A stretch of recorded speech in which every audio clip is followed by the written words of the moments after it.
এজন্য নবী মুহাম্মদ সাল্লাল্লাহু আলাইহি ওয়াসাল্লামের শানে কবি বলেছেন, वो जिसके लिए महफिल कौनैन सजी है,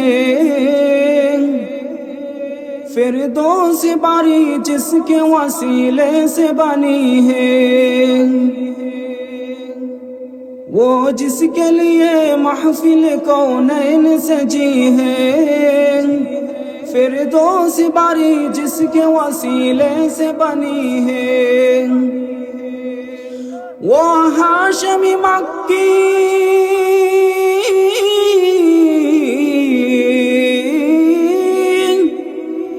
वो हाशमी मक्की मदनी उल अरबी है,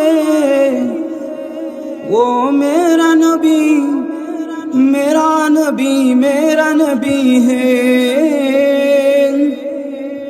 वो मेरा नबी मेरा नबी मेरा नबी है, वो इनका नबी उनका नबी सबका नबी है, वो इनका नबी उनका नबी सबका नबी है।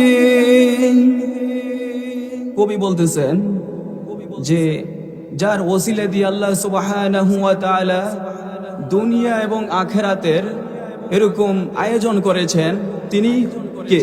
তিনি হচ্ছে আমার নবী, আপনার নবী, সকলের নবী, নবী মুহাম্মদ সাল্লাল্লাহু আলাইহি ওয়াসাল্লাম।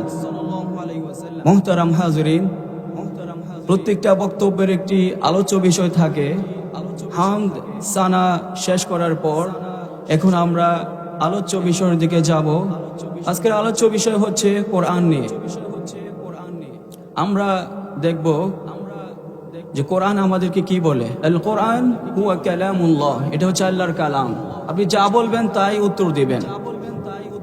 যেমন কোরআনকে যদি আমরা প্রশ্ন করি, কোরআন এই পৃথিবীতে অনেক ধরনের অনেক গ্রন্থ অতিক্রম করেছে, যেমন তাওরাত অতিক্রম করেছে, জাবুর অতিক্রম করেছে, ইনজিল অতিক্রম করেছে, এবং এই পৃথিবীতে অনেক ধরনের অনেক গ্রন্থ